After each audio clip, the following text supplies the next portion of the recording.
Hello everybody.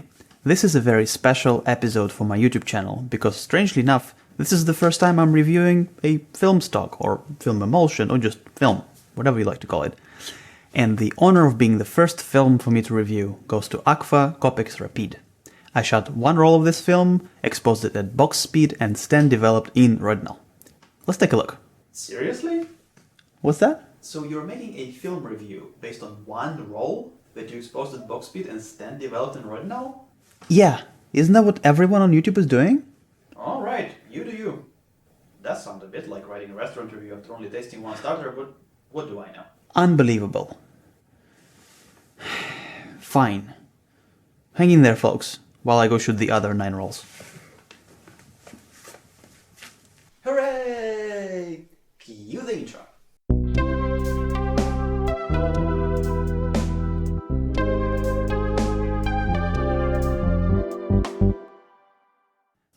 Hey guys, I'm Leo Nikishin and this is 10 Rolls of Film. Before we get to Agfa Copex Rapid, a couple of quick announcements. First up, my channel has just crossed the 100 subscribers mark, and it's a small step, I know. But it is a small step in the right direction, and it really does mean a lot to me. So thank you so very much to every single one of you for hitting that button and joining me on this journey. And to those of you who have not done so already, and the YouTube analytics tell me it's the vast majority, please do consider subscribing, and why not hit that bell while you are at it. Secondly, I've been hesitant to start making gear reviews in general and film reviews in particular. Mostly because, let's face it, there are already tons and tons of those on YouTube, many of them done very well, some not so much, but there's barely anything that hasn't been covered, so it took me a while to come up with a way to contribute meaningfully, to contribute with something of value, something different, instead of simply repeating and amplifying what is already out there. So with that in mind, I came up with a set of rules for my reviews, and for film reviews in particular, the rules are as follows. 1. I only make a film review having shot at least 10 rolls of the film in question, keeping in line with the name of my channel. In many cases it will be more than 10, but 10 is the required minimum. So none of that, oh, I shot a roll over the weekend and here's my review kind of stuff. No. 2. I think it's a bit of a mistake to think that any particular film is only capable of one look, one character. I actually think that films are a lot like good actors, and depending on the direction you give them and depending on the kind of role that you give them, they will perform very differently. So what I'm aiming to do instead is to give you the idea of the range that a particular film is capable of. You know, how fine-grained and smooth can it get? How contrasty or grainy can it get, for example?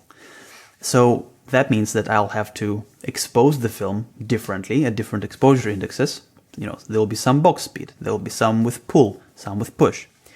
I will also try to develop the film in a variety of developers, at least 2. And those will probably be developers of different types. You know, so one developer might be a fine grain or solvent developer, and the other one might be something working for high acutance, like Rodinal. And finally, I will shoot the film through different lenses, because I think that's another aspect that sometimes gets a bit neglected in film reviews, because the same film might look very different shot through, you know, an old, uncoated, low-contrast lens, and then through a modern optic, which has very high contrast and very high sharpness, and so on. There may even be an occasional shot taken without any lens at all.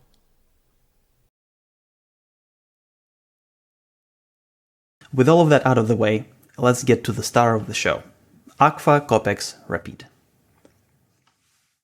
The first and really most important thing you need to know about Agfa Copex Rapid is that it is a microfilm.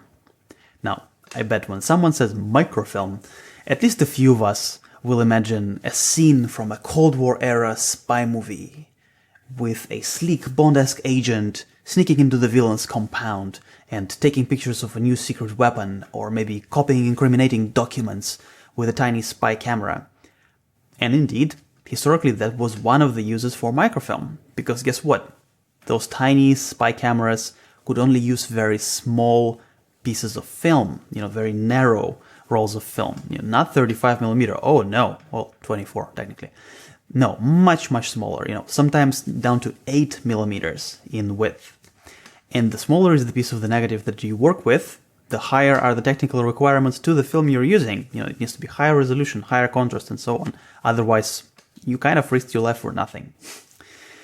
But actually, arguably a more important military application of microfilm was V-mail, or victory mail.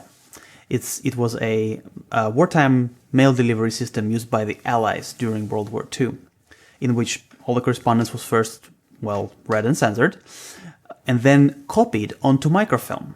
And then the microfilm negatives were transported to wherever the correspondence needed to go. And because, of course, the microfilm negatives are a whole lot smaller and lighter than the paper documents and letters that were copied onto it, that saved Allies an incredible amount of precious cargo space and weight on ships and planes, which meant that those ships and planes were then capable of transporting more personnel and more supplies and ammunition and all the other things that were necessary to keep the Allied war machine running. Outside of the military, though, by far the most common use of microfilms has always been in copying and storing documents, mostly not top secret ones. And that is why you can often see these films being referred to as document films as well. And much the same principle as V-mail is at play here. You are shrinking everything down, making it easier to store, to archive, to catalog, whatever else you need to do with your documents. And then there were also some medical, scientific, and legal uses for microfilm as well. Now that we know what microfilms were designed to do in the first place, all characteristics of Agfa Copex Rapid as a photographic film start to make a whole lot of sense. 1. This film has high contrast, because typical document is black ink on white paper, so a document copying film only needs to record clean white and very deep, pure black. Not much in between, really. 2. This film has very high resolution. Again, makes sense for a copying film, because imagine that you have an A3 sheet of paper full of tiny, small font text, and then you need to copy it onto a very small piece of film. So you need high resolution for that. 3. Normal, mainstream photographic films are usually panchromatic, meaning that they are sensitive to the entire visible light spectrum, and even though they are black and white, they are meant to convert the entire spectrum of colors and tones that we perceive with our color vision into the palette between black and white, without ignoring any colors. But when you copy documents, that's normally not really a priority. So document films are typically orthochromatic, meaning that they are sensitive to most of the visible light spectrum, but not to wavelengths corresponding with red and orange in human vision. And you can, in some ways, think of it as the equivalent of infrared and ultraviolet filter hanging in front of a sensor in most digital cameras. It cuts out parts of the spectrum that are not necessary for the task, hopefully increasing the clarity and sharpness of the result. But actually, Agfa Copex Rapid in particular is orthopanchromatic. So, as the name would imply, it is in the middle. It is still a little bit sensitive to orange and red, but not quite as much as normal mainstream films typically are. If you want to dig deeper, I highly recommend a video by Lina Bessonova on spectral sensitivity. Link up here any second now, I hope, if I don't forget. Alright, enough talking. Let's look at some shots.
You may have noticed that all of the shots I've shown you so far were developed with SPUR Dokuspeed-SL.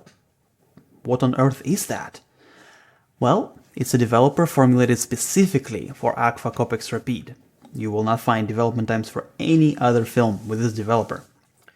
And you might be thinking, well, why didn't Agfa make a developer for this film? I mean, they make the film. And they do make a developer specifically for this film. But guess what? It's a developer meant for use with Agfa Copex Rapid when you are copying documents. So instead of taming the contrast of this film, it only increases it, making it, virtually, just a two-tone black and white film.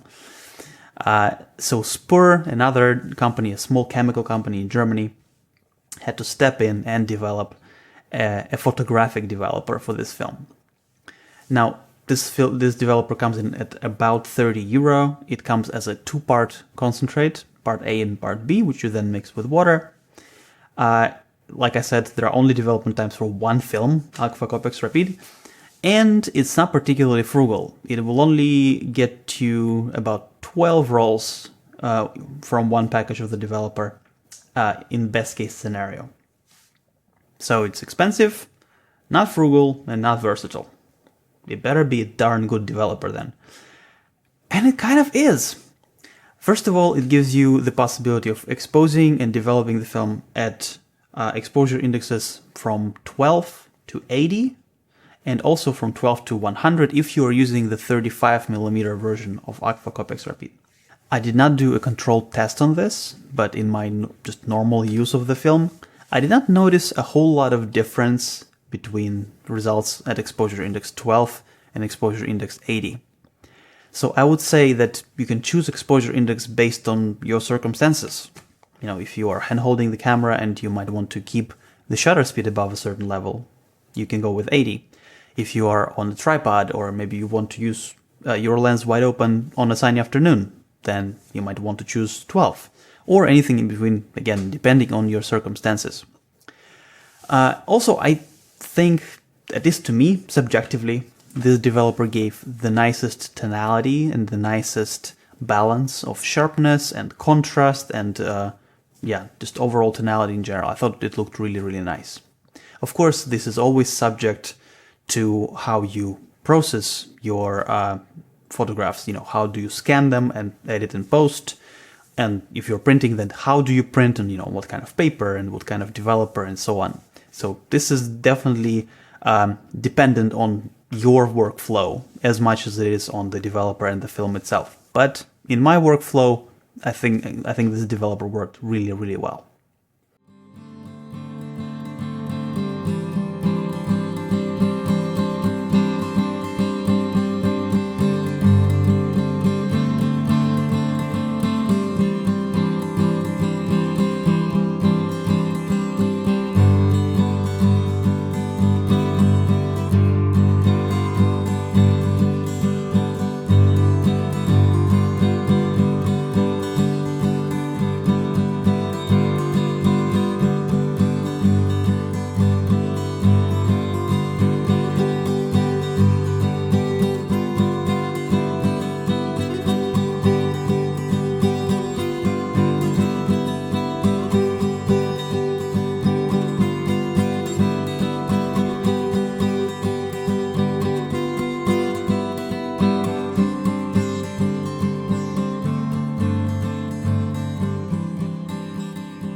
But what about mainstream photographic developers? Well, if there is a developer that has development times for just about any film you can possibly find out there, it's of course Rodinal. And I did try it with Agfa Copex Rapid as well. Let's look at the shots first, and then I'll give you my opinion.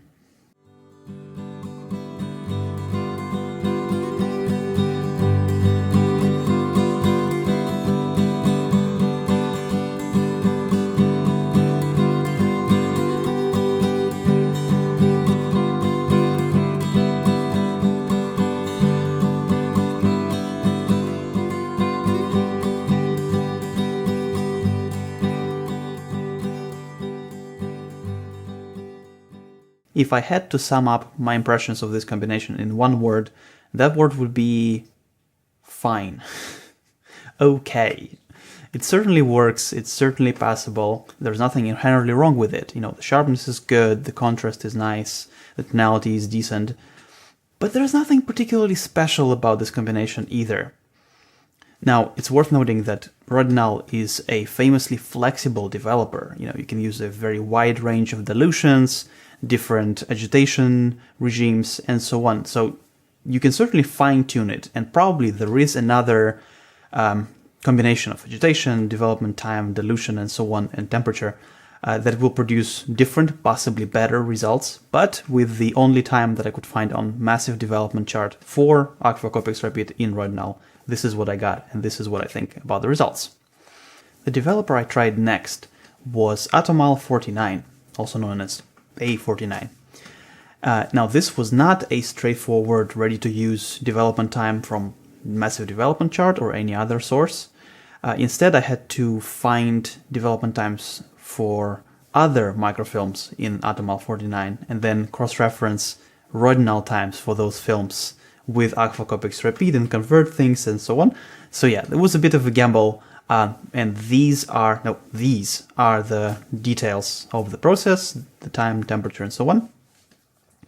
And I have to say up front that I had pretty low expectations for this combination. And that's because Atomal 49, while a very good developer, and I think actually a very widely underestimated developer, is a fine-grained developer, a solvent developer. And developers of that type typically do not do very well with microfilms. They're not very good at taming the contrast of those films, at utilizing the resolution and sharpness of those films, and just typically aren't recommended for those films. So my expectations were lowered considerably for this one. But let's look at the shots.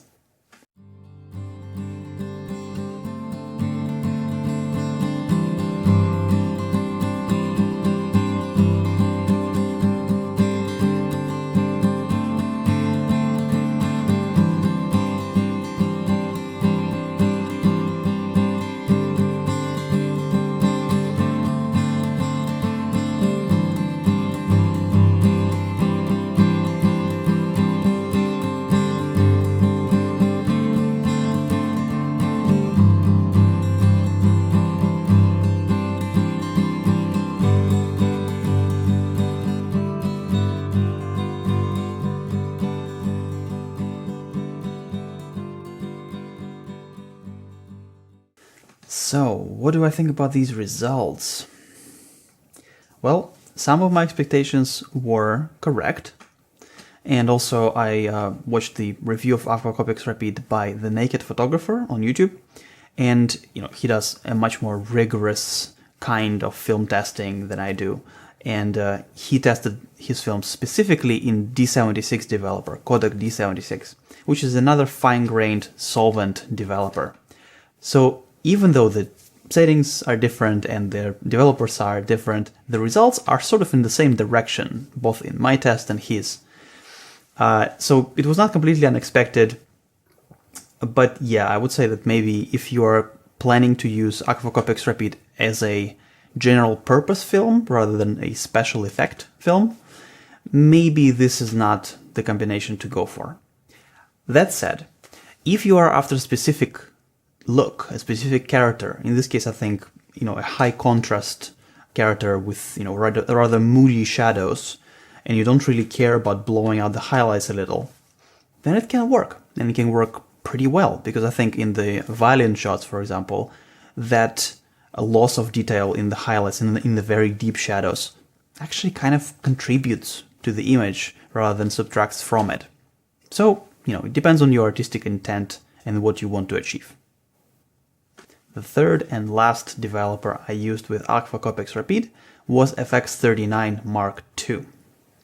It is a developer of the same type as Rodinal. It's a high acuteness developer, so not solvent, not fine-grained, and my expectations were a bit higher than those for Atomal 49. And again, this was not a straightforward, ready-to-use development time. I had to cross-reference development times for other films and convert and, use Rodinal development times in particular as reference because, like I said, there is a development time in Rodinal for just about anything. So again, it was a bit of a gamble, and it actually took me a couple of rolls. The first roll was okay, but clearly a bit overdeveloped. And then in the second one, I think I landed a pretty decent result, and here are the details. And here are the shots.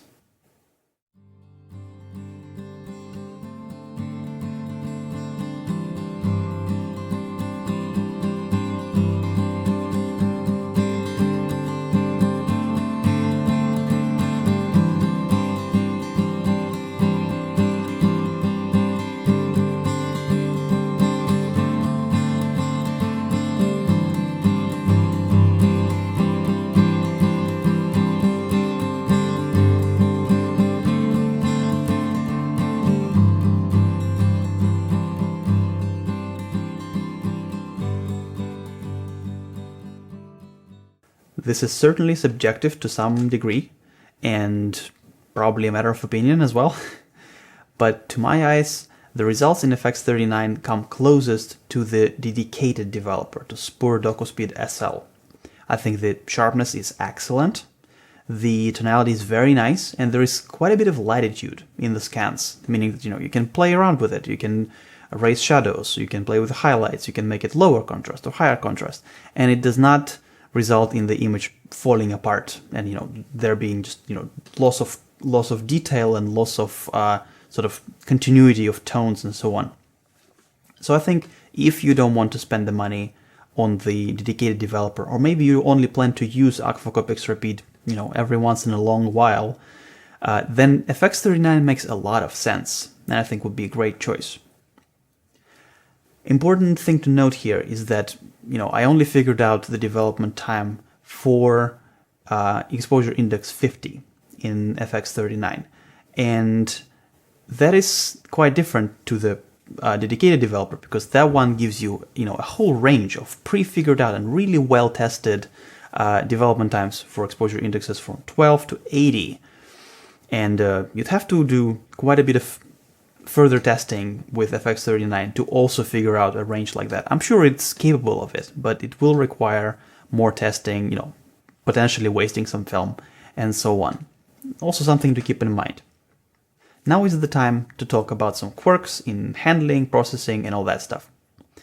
First, Agfa themselves say that because this film has a very thin base, you shouldn't load and unload in direct sunlight or near strong light sources, but I would say that that's kind of a good idea with any 120 film. Personally, I didn't do anything special for Agfa Copex Rapid in this sense, and didn't have any issues. So I would say don't worry too much, just don't do anything silly. Don't go, to a sunny beach in the middle of the afternoon and then open your camera. Don't do that. Then when I actually did find a bit of an issue with how thin this film is when loading the film onto a reel. Now, actually getting the film onto the reel was fine, but handling the film outside the reel was a bit awkward because it's a bit thinner and a bit more slippery than I'm used to. So it required a slightly firmer grip and a bit more control, especially because I prefer to first separate the film from the backing paper completely and then put it onto the reel. I know some people do it differently, but that's how I like it. And so yeah, it just required a bit more attention, a bit more grip. And if, for example, you're not using gloves during loading the film, I would say this is the good time to start doing so, because otherwise you might end up with a good old fingerprint in the middle of your negative, like I did here. Finally, when you are done processing the film and it's dry and you're cutting it down, you are in for a treat, because this film curls. And I'm talking Kodak Tri-X on a bad day kind of curl. Those who have shot a lot of Kodak Tri-X in 120 will know exactly what I'm talking about. So I would definitely budget in a day or two under some heavy books or some other heavy stuff to flatten out the film before you print or scan it. Thankfully, unlike Tri-X, Copex Rapid does not cup, which I personally find to be a bigger pain in the undies than curling. This is a part of the film review where some of you might be expecting me to tell you if this film prints and or scans well. But to be honest, I never quite understood what that means. I mean, provided that you nail exposure and do development according to that exposure, you shouldn't have a problem either way. And all I can tell is that I didn't find this film to be any more or less difficult to print and scan than any other film, provided that I didn't mess up the exposure and the development was done properly as well. Finally, the time has come to talk about the big one when it comes to Agfa Copex Rapid and other microfilms, document films, technical films, and so on. And that is resolution. Because this is the one aspect of such films that gets used in film versus digital debates, often with a film proponent coming out and claiming that, doesn't matter how high is the megapixel count in current digital cameras, film is capable of higher resolution still, and then there is some sort of, sci-fi warp drive proton torpedo kind of claim, let's say 400 megapixels out of a 6x6 negative. And there is a number of issues with such claims. The first and by far the biggest issue is that there is no industry standard for testing film resolution. Not really. And the tests that are out there are not peer-reviewed, they're not truly repeatable, they rarely even present any visual evidence of the testing, so they hardly amount to anything more than hearsay, really. And with that in mind, all I can give you are my thoughts on the subject of resolution and some practical observations about what kind of influence it might or might not have on your workflow and on your results. The first and by far the most important thing to remember when talking about sharpness and resolution and all that stuff is that film does not exist in a vacuum. We are not using film by itself. It is a part of a complex multi-stage process in which every single stage has the capacity to increase or decrease the effective perceived resolution or perceived sharpness of the final result. Be it a print, be it a scan, does not matter. So if your goal is purely to increase the resolution of your final result, consider the entire system and ask yourself, is film really the bottleneck? Because I would bet that for a lot of us, probably me included, film is not the bottleneck. Because think about it. First of all, if you are printing or scanning, then consider your enlarging lens. A lot of them are very good, but not that good. Is your enlarger perfectly aligned? Again, a lot of our enlargers are pretty well aligned, but not quite perfectly. If you're scanning, then how good is your scanner? A lot of us are using flatbeds. Nope, those are not going to do it. Are you using a drum scanner? Are you using a FlexTight or Imacon scanner? A lot of us do not. Are you scanning with a camera? I do. But again, how good is the lens you're using for that? How well aligned is your entire rig? How high resolution is your camera? And so on and so forth. And finally, I think by far the biggest and the most probable culprit is the lens you're using to take the shot. Because, let's face it, a lot of the lenses we're using with film cameras are old lenses that were very good for their time. And we love them for things other than sharpness and contrast a lot of the time. We love them for their rendering, for their character, for their handling, for the way they look on the camera. And I think those are all perfectly valid reasons to love and use a lens. But maybe not resolution and not contrast and not sharpness. So it's important to be clear and honest and tough about it. Because otherwise you might be, spending time and money on a film with potentially higher resolution. But then it's a little bit like having a, crappy kit lens on your digital camera with, let's say, 16 megapixels. And you think, my shots just don't really look that sharp. I need more sharpness. What am I going to do? I'm going to buy another camera and use the same crappy lens on the camera with 50 megapixels. What do you think the result will be? It will be the same, just the file sizes will be much larger.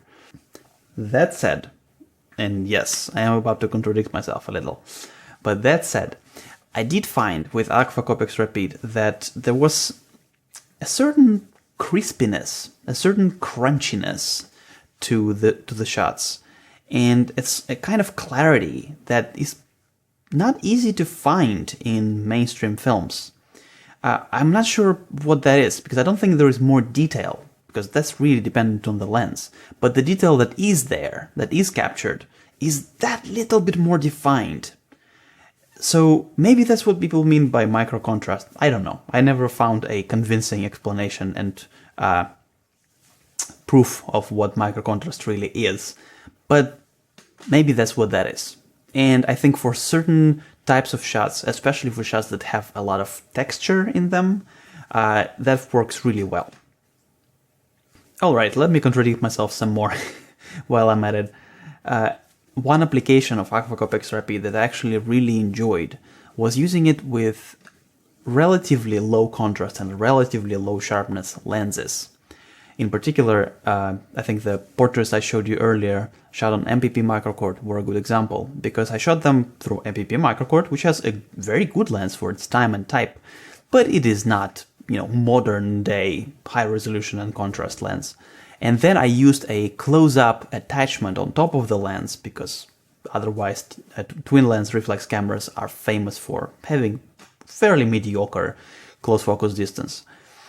And the close focus attachments that I have for MPP microcord are not particularly good quality and not particularly good condition, so they really do soften the image quite a bit.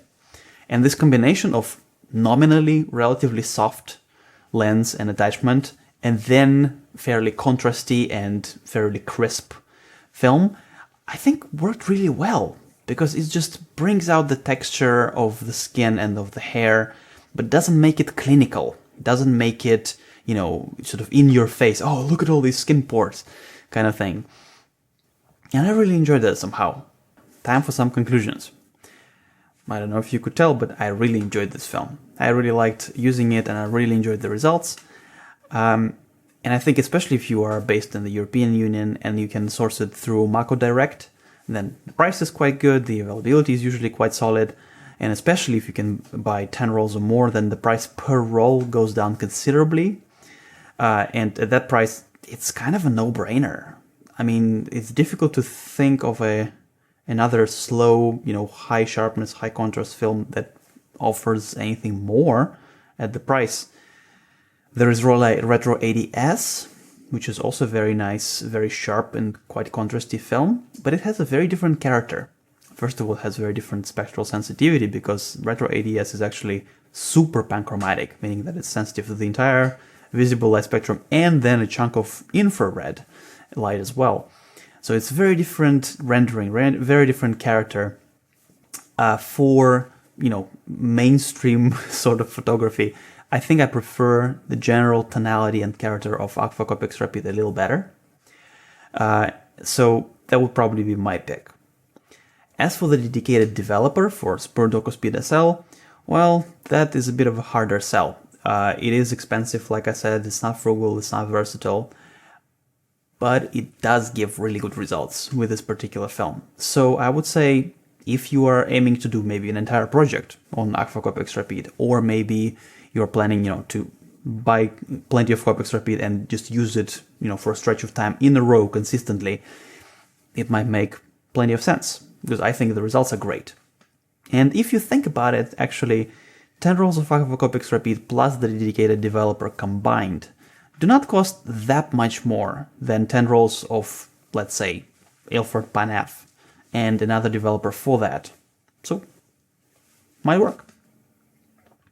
In any case, I hope you enjoyed this review. I hope I managed to give you the idea of the range of this film, as I mentioned in the beginning.